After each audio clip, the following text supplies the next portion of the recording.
So another good principle to bear in mind when talking about social change, social issues, etc., is that it is okay to generalize. There are certain trends that are particular to certain demographic groups, and you actually have to generalize to spot a trend. That's what you're doing. It doesn't mean you can treat all individuals the same, but in terms of thinking about bigger picture, you do need to generalize.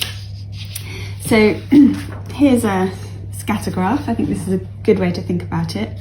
Here you've got your data, obviously, and the generalization is going to be this trend line here.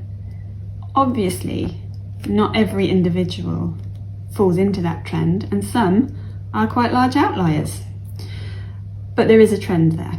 Hopefully from this we can understand that if I'm talking about a trend and I say, oh, men behave like this or women behave like this, we can understand that I don't mean every single man in the whole world, I don't mean every single woman in the whole world, but certainly there is a trend, and it's okay to be able to talk about that.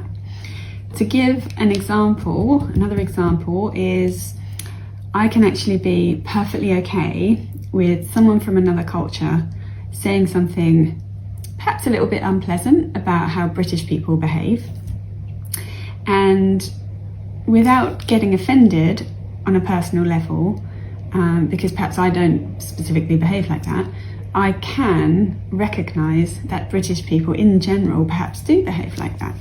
So I think understanding why we generalise and how to deal with it is a really good principle to bear in mind.